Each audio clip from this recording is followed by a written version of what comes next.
Hello and welcome. Thank you for joining us on Left, Right and Centre this Sunday evening. I'm Sarah Jacob. Let's get you the big story of the day. With over 57,000 new cases, Maharashtra is witnessing an alarming spike in COVID cases, more scary than ever before. The state capital has seen a spike of 11,000 cases in the last 24 hours. And amidst this surge in cases, the Maharashtra government has now announced new restrictions. This includes a night curfew in the state and a strict lockdown over the weekends from Friday 8 p.m. to Monday 7 a.m. All of this, of course, amidst this unprecedented surge in coronavirus cases. So what's going to change? Well, the rules which come into effect tomorrow include one, a curfew from 8 p.m. to 7 a.m., a ban on gatherings of 5 or more people throughout the day. Malls, restaurants and bars will be closed, but home delivery and essential services will be allowed. Industrial operations and construction activity will be allowed, but there will be rules put in place to control crowding in vegetable markets.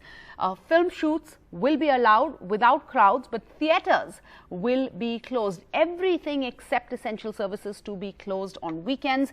There'll be no restrictions on traffic, but public transportation is to run at 50% capacity only. The decision, of course, has come after the Maharashtra Chief Minister Uddhav Thackeray led a cabinet meet to discuss the situation. This is Maharashtra reporting nearly 50,000 new cases on Saturday, around 60% of all cases reported across India. And today, as we've noted, in one day, Mumbai reporting 11,000 cases. Meanwhile, at the national level, the Prime Minister chaired a high-level meeting to tackle the ongoing COVID surge in 10 states across India. In attendance were the Cabinet Secretary, the Principal Secretary to the Prime Minister and the Health Secretary, and it has been decided that 1. Central teams comprising public health specialists and clinicians will be sent to Maharashtra, Punjab and Chhattisgarh because of the high number of fresh daily cases and the disproportionate number of deaths being reported from these states. 2. A special campaign for COVID-appropriate behavior with an emphasis on 100% mask usage, personal hygiene and sanitation is now going to be rolled out at public places and workplaces from the 6th of April to the 14th of April. This comes even as India is seeing the biggest daily surge in COVID cases. On Saturday, India reported 93,000 fresh infections. Those numbers are going to go up 24 hours later. The toll on Saturday, the tally was at 1.24 crores. That is the highest caseload since September 19th last year. So, the question we're asking tonight, we're seeing a continuing surge in COVID-19 cases that has pushed India's daily cases to over 93,000, deaths crossing the 500 mark for the first time in 4 months, even as India has begun to record the highest number of daily infections in the world. So, from the Prime Minister's high-level meet to the Maharashtra Cabinet meet, is enough being done to tackle India's second wave, and are we on the right track? Let's go across to Dr. Rahul Pandit. He's a member of the Maharashtra COVID Task Force. He's the director of clinical care at Fortis Hospitals in Mumbai. We have Om Prakash Rawat, former election commissioner of India, Suparno Moitra, spokesperson of the TMC, and Mr. Desh Ratan Nigam, a political analyst with pro-RSS and pro-BJP leanings, Sanjay Gupta, leader of the Shiv Sena and a political analyst too, joining us. But first, Mr. Om Prakash Rawat, I want to go across to you, the former election commissioner of India. Mr. Rawat, you know, as you watch the news, there is a dichotomy, an irony we're watching when we see our politicians and our administrators holding these high-level meetings on ways and means to tackle India's explosive COVID cases, and then we see them in a different frame addressing massive election rallies with thousands in attendance, nobody wearing masks, nobody adhering to social distancing. So, when the EC announced the election dates, there was an emphasis placed on carrying out a COVID-appropriate election. None of that seems to be in place on the ground anymore. There are no signs of an election taking place in a global pandemic. Who is to blame? Is it the politicians or is it the EC who was to set down norms and rules to be followed? Actually, EC set down norms and regulations for campaigning as well as polling process just before the Bihar assembly elections. after consulting political parties and all stakeholders. And these instructions are comprehensive enough. Second thing, EC monitored fallout of different elections on rise in corona cases. Fortunately for them, Bihar election did not give any spike on COVID-19 cases after the poll was over. Similar experience has been found in Sri Lanka and other countries where elections were held, like in South Korea. Everywhere it was found that polling process as such is not adding to the spike of corona cases, whereas religious gatherings, celebration of marriages in closed halls, etc., were giving a lot of fillip to the numbers of COVID cases. So that complacence might be coming among the people from that kind of feedback. So sorry, I'm not sure if I heard you correctly. You're saying that political rallies don't contribute to rising COVID cases or the spread of the coronavirus, but religious festivals, marriages, etc. do? This is borne out by the experience of Bihar election, of Sri Lanka elections, of many countries going for polls during COVID period. Whereas the reports across the world that religious congregations in closed doors, marriages in closed halls, these are causing a lot of addition to COVID cases. So that experience, it is not supported by empirical evidence, only the experience.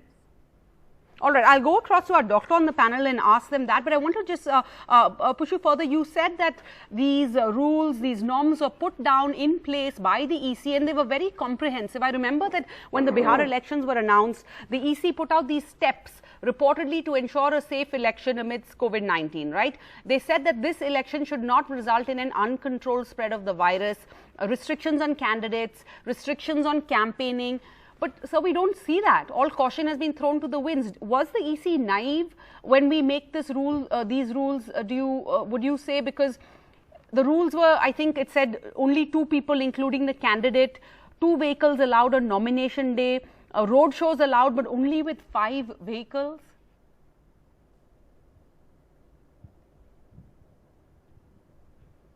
Mr. Rawat? Are you putting this question to me? Yes, sir. Were these realistic? Yeah, these were realistic, and I found that Madhya Pradesh had 23 by-elections, and these were followed very, very rigidly. All right, and you think even today, on the eve of Tamil Nadu, of Puducherry, of Kerala and Assam going to the polls on Tuesday, you think they're still being followed? This is what I'm getting from the media.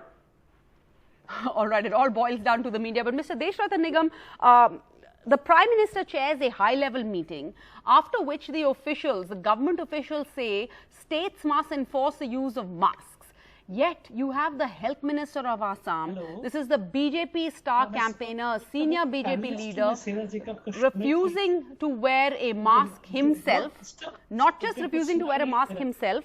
More dangerously, as Health Minister, he says there is no need to wear a mask. He then goes on to say, if it is required, I will let you know. This is completely at odds with what the centre is saying, what the Prime Minister is saying.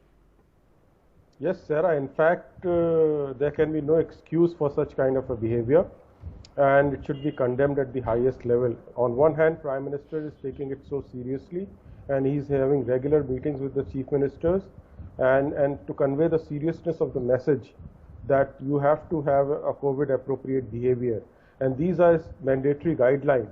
But does this cast a shadow on what you're saying? The PM and his team, they're tackling this problem, you know, with full force. Does it cast a shadow on that when you have your own senior leader, your star campaigner in Assam making comments like this? No, I think these comments should not be made, and the Prime Minister is serious about it. His stature is too big that Himanta Biswas cannot cast a shadow on it. But in the past also I have seen, you know, leaders. I'm not talking about party A or B. Remember when Covaxin was approved and the Akhilesh Yadav said it's a BJP's vaccine, or some number of people raised, you know, all kinds of political and defamatory statement at that point of time. So it is cutting across party lines, and I expect, apart from COVID appropriate behavior, there should be a moral behavior also on the part of all the leadership. And the Prime Minister, look at the Prime Minister, he's making every effort to, so that people understand. And now, especially in view the spike in cases in Maharashtra and all those 10 states which are contributing a lot, I think this is the time, and this is the viral season. Change of weather is always a viral season. So Corona is probably in this same time period. If you remember the last time also, that was the time, March, April, May, But June. Mr. Nigam, so when the EC was announcing dates, the BJP was one of the parties to come forth first, to be like, have first mover advantage, talking about how they would be doing digital campaigning, etc. We don't see any of that on the ground at all. Was that just talk? In fact, Prime Minister himself, the Home Minister themselves holding huge rallies. Nobody is masked. Yes. They don't mention that at all, even in their campaigns. I have seen Prime Minister's rallies, and if you look at people sitting in the front on chairs, they are maintaining distance or wearing masks. But beyond, because when the rallies are huge, so it becomes very difficult to control. I think Election Commission has to, probably was not very realistic at that point of time. They could not, how to enforce it. So the fault lies with the EC, not with the Home Minister or the Prime Minister when they're holding these rallies, not even to mention it. No, I'm not saying, Sarah, it is Election Commission. Elections are taking place throughout the year, every time in India. So it is a larger problem. You need one election, as I've always been, one nation, one election, all elections at one place. It could be, shifted. All right, that is a subject for an entire different left, right and centre debate. Sanjay Gupta, the Maharashtra Chief Minister alluded to this in his 8 p.m. address on Friday, where he said, let the elections get over and we'll see the state of COVID concerns in these election states. But you have Mr. Rawat saying that it's not elections that are leading to an increase in cases, it's religious festivals, it's marriages, etc. Given the cases going up, is this night curfew enough that Maharashtra has called for? Dr. Guleria, the head of the All India Institute of Medical Sciences, has told NDTV we need a bigger range of measures. We need containment zones, lockdown areas, ramping up testing. We're at a crucial crossroads. Yes, these are difficult decisions, but should Maharashtra be taking harder steps? देखिए सारा बिल्कुल जिस तरह से महाराष्ट्र में cases बढ़ रहे हैं और उसको देखते हुए अभी एक दिन पहले ही सीएम साहब ने इस बात के संकेत दिए थे कि लॉकडाउन को लगाया जाएगा, ये देखा जाएगा कि किस तरह से कोरोना के केसेस पर कंट्रोल किया जा सकता है, क्योंकि कुछ ही दिनों में शायद इंतजाम कम होने लग जाए जो सरकारी इंतजाम हैं। तो उसी को देखते हुए मद्देनजर आज सीएम साहब ने मीटिंग बुलाई थी और कैबिनेट की मीटिंग के अंदर इस तरह का डिसीजन लिया गया कि किस तरह से लॉकडाउन किया जाए कि जिससे कि जीवन भी सामान्य रहे और लोगों को असुविधा भी ना हो।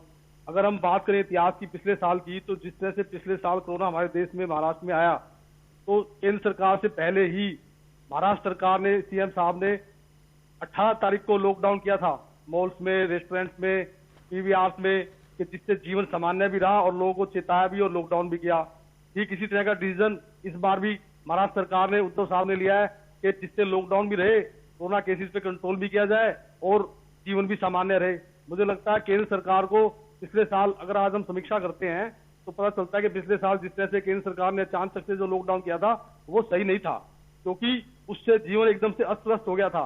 आज जिस तरह से दोबारा केसेस बढ़े हैं और जिस तरह से केंद्र सरकार से पहले ही महाराष्ट्र सरकार ने डिसीजन लेकर के जिस तरह से लॉकडाउन लगाया है, मुझे लगता है इससे केंद्र सरकार को भी और दूसरी स्टेट गवर्नमेंट्स को भी ये सीखना चाहिए कि किस तरह से हम लॉकडाउन भी करें और जीवन भी सामान्य रहे। But the chief minister admitted on Friday, he said he warned.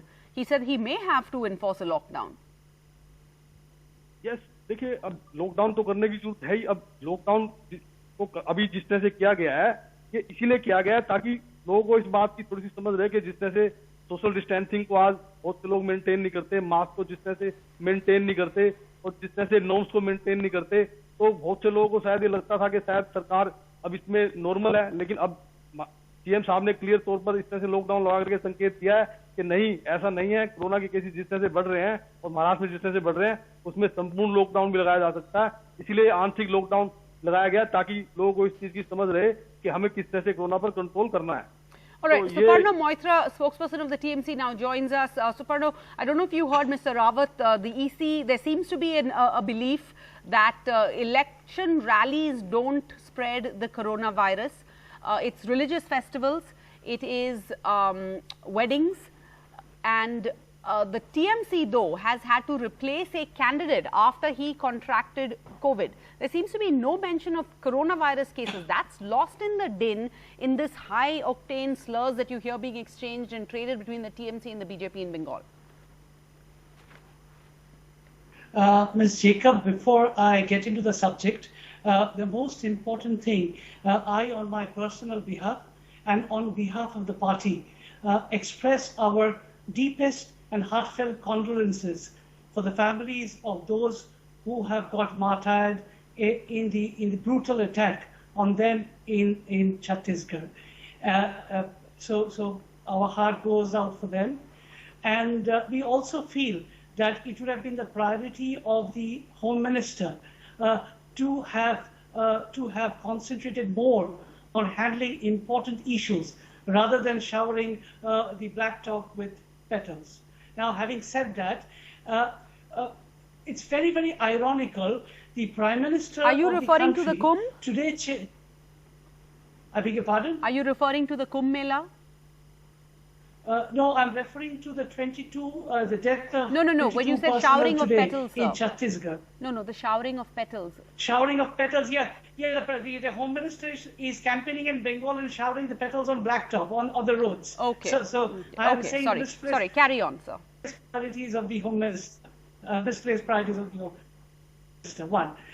Two, it's extremely ironical that when the Prime Minister is seeing that there's a northward movement of the corona cases once again, and there's a huge spike, and he addresses a meeting as to how to address them, he also visits different poll-bound states and being quite oblivious of the quantum of people who are going to visit those programs which are being addressed by them. I think when they're talking about that they are a party with a difference, I think the onus lies on them to ensure that they set the standard. As far as the TMC is concerned, we at our own level, what we are trying to do, we are requesting everyone to wear a mask. But it becomes very, all right, so you're saying there's a hypocrisy in that, with the Prime Minister chairing this high-level meet and then at the same time going to attend back-to-back rallies in all these election states. Okay, Dr. Pandit, what do you feel when you hear all of this, when you hear people talking about things like, COVID doesn't spread at election rallies, it spreads at weddings and it spreads at religious festivals. India is now ahead of the US at 90,000 cases. We're ahead of the US, which has 70,000 cases. We're ahead of Brazil, 69,000 cases. This is the first time since October last year when India's cases were the highest in the world. This is according to the Worldometer, the info website. Daily deaths have crossed 500, and it's people like you who are at the front line who will have to deal with the sick, with those who are affected by COVID as they come in. Sarah, thank you very much for having me on the show. I completely agree with the fact that COVID spreads when people come together, whether it is a closed space or an open space, and do not have the COVID appropriate behavior going along with that. So whether it is masking, social distancing, or sanitization of your hands, all of these things should have a zero tolerance. So, Mumbai and Maharashtra today have imposed a heavy fine. I think it's 500 rupees, but for a common man, it's a big fine. It's going to be a zero tolerance for not wearing a mask in public places. And I think that's what we need to follow across the country. What worries me, Shara, is that it started with Mumbai and Kerala last year, Maharashtra and Kerala last year. And it has again started with Maharashtra and Kerala. Now it is 10 states in the country which are having large number of cases. Of course, Maharashtra has got more quantum than the others. But the worry is that is it going to spread in the same way as it did last year? And we have a history of the 100-year-old Spanish flu pandemic, plus the history from our Western world in this pandemic, that the second wave is always bigger than the first. So my sincere plea to people is, please have zero tolerance for COVID-appropriate behavior, for people to mask up for themselves and their families and their loved ones. And please do that. As a healthcare worker, that is all I can put out there. And vaccination program already is very, very good. But as much as we can ramp up with the availability of dosages, with the availability of manpower to vaccinate, we should actually continue. On one of your shows 2 days ago, I had said that we should be a nation obsessed with vaccination. It should be almost as if you're obsessed. Why not get a vaccine? If the person should be asking every time, and they should be going to the nearest vaccination booth and seeing whether they are eligible for it or not and getting their jab done. That is how we have to behave. That's okay. But Dr. Pandit, in your professional opinion, in your medical expertise, does the coronavirus differentiate between a political rally and a wedding or a religious festival? No. Thank you, sir. I don't think you need to say more. But Mr. Nigam, quick 30 seconds to you. Interestingly, you saw Mr. Sarma's statement in that he attacked non-BJP ruled states. But you have the Mahakumbh, talking about religious events. You have the Mahakumbh taking place in the time of a COVID pandemic. There's a spike in cases, no COVID protocols being followed. If you can just pull up some of those visuals, you have choppers showering flower petals on sadhus in Haridwar. We had visuals of the officer in charge dancing along with devotees, taking blessings from sadhus, government officials joining in. In Karnataka, you have huge crowds at a movie theatre, the Viresh Theatre, amidst rising COVID-19 cases. The government now says capacity seating at theatres should be down to 50%. So how serious really is the central government? As you pointed out, how seriously can we take the government's efforts? Or is the public mere pawns? Are our lives just to be played with if the government is not protecting us? See, if you had questioned Uttarakhand government and the question would have been directed to Uttarakhand government, I could have understood. It's a federal structure and everything has to be implemented at the state level. Now Kumbh is taking place, and this Kumbh is not like any other Kumbh, let me tell you. I have seen Kumbh before and I have seen the amount of crowds that come. This is probably 1/4 of the crowd which is there, and they are trying to do their best. But still, you know, as rightly pointed out, Corona does not distinguish between any kind of, you know, gathering, whether it is in a temple or a church or a mosque. So all gatherings are one and the same for the Corona. And yes, there have been studies which say that in a prolonged, you know, exposure in a closed atmosphere, this thing is more dangerous than the open atmosphere. But that could not be an excuse. That cannot be an excuse for that. And I hope instead of blame game, everybody understands the seriousness of the situation. Every political party has to contribute to it. Every citizen has to contribute towards this COVID appropriate behavior. But we are in a land of paradoxes, let me tell you. We are in a land of contradictions. And on one hand, we are having festivals. On the other hand, we are having Corona, you know, spike in the cases. And this is something, you know, I fail to understand as to how things can be clamped down in a place like where every step of a government is scrutinized. If you clamp down on, you know, some gathering, then there is a repercussion. And therefore, it's a very complex and a serious issue. And I hope it comes from the people from inside that you have to avoid crowded places, you have to avoid crowds, and every political party, whether it is TMC or BJP or Communist or Congress, let's not play a blame game out here.